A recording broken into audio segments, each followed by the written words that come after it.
Hello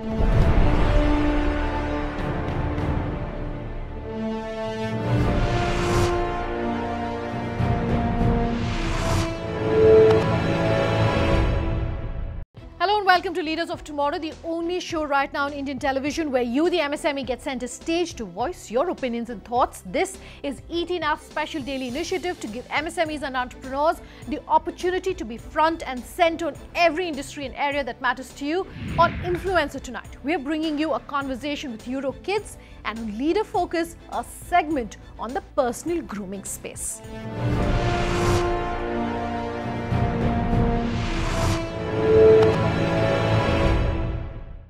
Now, EdTech may be the hot topic as far as education is concerned, but in a country like India, where changes are yet to touch the masses, the human element cannot be done away with, at least not just yet. Tonight on Influencer, I caught up with one of the biggest names in the early education space, Prajodh Rajan, the Executive Director and CEO of EuroKids, to talk about the changes which are sweeping the education industry in India and lessons that MSMEs can learn from EuroKids. Take a look.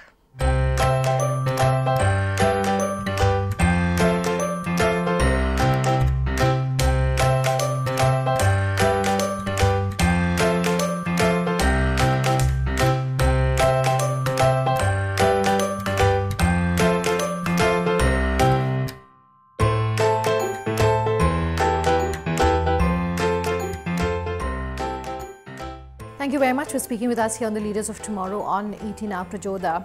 EuroKids is definitely a fascinating name. So let's start by asking you to run us through what the journey has been so far, how you went about setting up of EuroKids, and what's the story behind the name? EuroKids is an education company. We specialize in pre-K, which is pre-kindergarten, and K to 12 education in this country. But interestingly, our roots are in children's book publishing. We actually started off as a children's book publisher, publishing licensed children's books here in India. So we used to bring one of the world's best brands into India. EuroKids came as a name because at that point in time we were a European company and we wanted something with kids, and we said, why not EuroKids? So it just stuck like that, okay. and EuroKids is its name. You're talking about primary education in India. Especially in a country like India, when we look at what the government has outlaid in terms of spend on education, which is 3 to 4% really of GDP, and the kind of quality that we're seeing when it comes to public schools across India, particularly at the primary level, what is going to drive that change in your opinion? So, I know that there has been a lot of talk about the total expenditure that the government makes on education in general, which is closer to about 3.3% of our GDP. There is one chorus about moving that number up to maybe a 4 or 5 or something like what a Finland does at about 7. But more importantly, I think there should be a fundamental shift in the thinking around how we spend these monies. And in my view, I think we are very, very input focused, which means that it's more so about how much is the land, what's the total built up area, what's the number of teachers, what are their qualifications, and rarely do we focus on the outcomes. So I think what really needs to be as a shift in more so the mindset is that we must move away from being input focused to actually outcome based. But one of those inputs you're talking about, which is the quality of teachers, yes, that determines directly then the outcome that comes in. Couldn't agree more. I think the teacher training institutions in this country definitely need an overhaul, both from the content and the kind of trainers or master trainers that are available. And I think that one of the things that we need to fix would be to be able to fix our teacher training institutions, whether it is early childhood education or whether it is K to 12. And I can say that for early childhood education, actually we are faced with twin problems. Actually, there is very few teacher training institutions in this country which impart early childhood education training. And then there is of course this whole point about there is no qualification and there are no skilled teachers. Okay, but for more mass change to come in, it definitely has to be something that's led by the government when it comes to improving the quality. Yes and a no. Yes, because I think yes, the government of its day and any government will have to have its focus onto education, and we talk about the demographic dividend that India can enjoy. All of it has to stem from the education, and sometimes this education in my view, not only needs to start from grade 1, but needs to start from early childhood education. And I think that there is very scant regard in this country for early childhood education. Nobody really talks about that. All the talk is about grade 1 onwards to grade 8 and higher education per se. But what about the early years? And I think one of the requirements that we've been tabling with the government as well has been to recognize and give due importance to early childhood education. But at the same time, the reason why I said a no is because I think that the government should also embrace private partners. And there is a great model probably in a PPP model in a country like India. Because is there enough PPP happening? Sadly, no, especially in the K to 12 or in the higher ed, there is not as much as one can do. Because I think that the goals being aligned of the cause of what we want to do, I think so much more can happen. Why aren't we seeing more PPPs in the education space then? I think some part of it is to do with the way that the regulations have evolved over the years per se. Like I said, it's more input focused. So you need X as land, you need Y as buildings. You need to be able to relax some of these. You also need, with a very strong focus on the outcomes, because what the children are learning is more important than anything else. And are the children learning at all? And which is the reason why we speak about the outcome focus that we must so have. When it comes to the PPP partnerships, I think that so much more can be done in that area. And the over-regulation sometimes also in the form of the corporate structure not being possible in the education sector is also some part, the not-for-profit and the for-profit chorus. It's very important when speaking to you to talk about the franchise model and how that's really worked for you, and your advice for MSMEs if they're looking at the franchise model, about what they need to keep in mind. Sure. So EuroKids by choice decided that they would distribute EuroKids, the preschool product or the service, using franchising.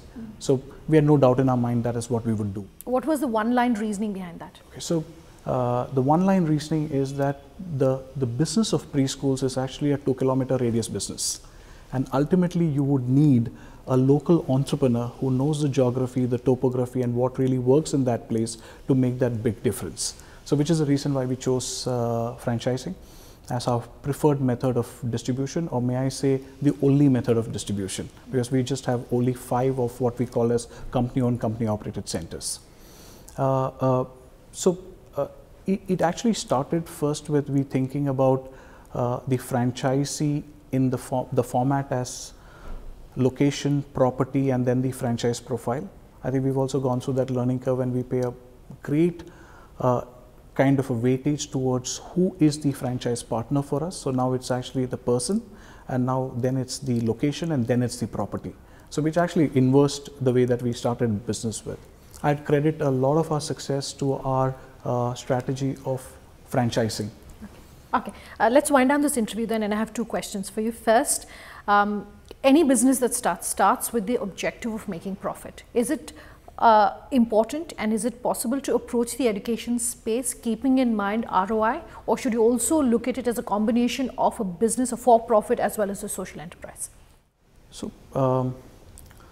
like many businesses, every business I think should have a very hard nose towards return on investments. I think generating surplus is a nature of any enterprise, and which is the case with probably education enterprises as well. How you choose to deploy that surplus is really then the matter of choice of saying that should you deploy it back into the business, what should you be able to do that? That really defines these objects. So I don't see any mismatch in terms of at least wanting or having the need to be able to generate ROIs. I think by nature, if you are running an enterprise, I think you will need to look at your ROIs. Our last question in terms of any advice that you want to leave our viewers with? I think the education segment is a great segment for India. It is underserved, and pick up any publication, pick up any newspaper, you will realize that you look at the opportunity as a very big opportunity. But I think that and many entrepreneurs want to go out there and say, you know what, I want to go out there and fix education. I want to fix the problems in education. I think one of my advices to young entrepreneurs would be to select a niche that they want to first solve for. And I think they must target a specific problem rather than in general say that I want to fix education. And if they can just pick that one and then work very relentlessly on that, like we've worked for the last 16 years relentlessly on the pre-K model, I think that's when they will find their success with. Prajodh, such a pleasure having you here on the show. Time for a break. When we come back, we'll bring you a segment on personal grooming on our Leader Focus segment. Just stay tuned.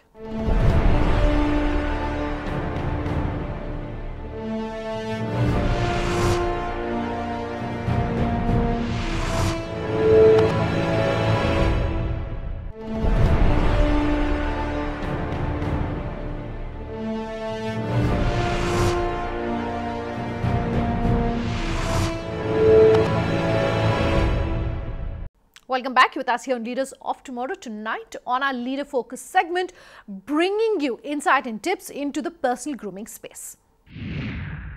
Rishika, tell us about yourself and what you do. Well, I actually run a venture which is in the home services space. It's called the Home Salon. Our objective is to make grooming very easily accessible to women without them having to go out of their way to do so. And the whole objective behind this is that, you know, getting your nails done, which makes you feel happy, or getting your facial done, or getting your hair look the way you want it to, should not be time consuming, should not require pre-planning. And that's the objective behind why we started the Home Salon. Now, I understand you have some queries for Sachin. Yes, actually, you know, I mean, he's been in the industry for fairly long, a veteran in the salon space. So how have you really gone about building a brand that so beautifully connects with the audiences? I guess as the catchment business, so you need to be relevant to people within that catchment, and that's what we've gone about doing. So as the place where people can, entire families can come. So most likely this is a place where a lady would go, her daughter would also go, her husband would go, maybe her friends who stay close by would also be there. So from the beginning, the attempt has been to kind of connect with the catchment and to connect with the people and try and make sure we have whatever it takes for them to be groomed on a regular basis. So was that a conscious effort when you all started out that, you know, we want to build a look and feel, or we want to build a service portfolio that is universally catering to a multitude of audiences? Actually, it would seem very nice to say, yes, we had it all thought through and planned, but I think that's the way it evolved. Our attempt has always been to make sure we were relevant to the customers within a catchment. Right, interesting. And I'm assuming that that's also why you started the home services space, you know, with the whole idea of being relevant to the audience. Yeah, that again is like a natural extension of that effort. So when we, home services has been around forever, right? But with people like yourself and your outfit and others like that, y'all made it much more professional. You made it with processes and things like that. And it was then interesting to see that how could we take even that a step ahead with our customers and say, the same service experience that you get at Enrich in the salon, how can I make some of it ready for you and deliver the same experience at home? Right. So that is what this end of it has been all about. Right. And Sachin, do you feel that building brand loyalty in the home services space is perhaps less challenging than doing so with a whole chain of salons? If anything, I would say it's more challenging. Right. I'll tell you why. A salon is built to deliver beauty services. The place is designed like that, the people are trained like that, there's a veritable army of people doing that. Now come to home, there is this single therapist who has to go there and pop up a salon out of a bag and do multitude of roles. So that is a very, very specialized thing which is probably one of the reasons why we said rather than learn it from scratch, Right. let us go and work with like-minded people who have actually spent a significant amount of time doing all this and building this expertise. So when we started, when we decided to work with Belita, what we did was we said we'll take the home delivery expertise which Belita had, attach the customer experience angle to it and the processes that we bring to the table with our products and things, and then we curated a menu of sorts of what we could deliver salon experience at home. So only those services are what we have taken home so far. And how do career prospects vary? Perhaps if you wanted to graduate from being a beautician to entering a more administrative role, taking on a managerial role, is that more possible in a structured salon environment? Or does it not make a difference? I think more than a structured salon environment or something else, it has to do with two things. You need to work in a place where you're not looking at it as a job, but as a career. So when we look at people, we are in this for the long term, for the long haul. So what we are doing is we are making sure people come to us and they can look at a future for them. So it's not just that they are doing a job which pays them well, but it's a job which they can learn, they can grow, they can kind of apply themselves. So we have technicians who upgrade to different skill sets. We have technicians who become trainers. They become managers. So we are very lucky because we are in an industry which is at the beginning of really exploding. So there is a huge amount of opportunity for anyone who's good and passionate about their business, because there are just so many things they can do. And Rishika, how have you marketed these home-based services? How do you get your initial client base? Right. So, I actually completely agree with him that it's rather difficult when you're running a home service. Because it's very difficult to standardize the service quality. When you walk into a salon, it sort of moves very easily from one point to another. But at home, it's really an interaction between the customer and the technician.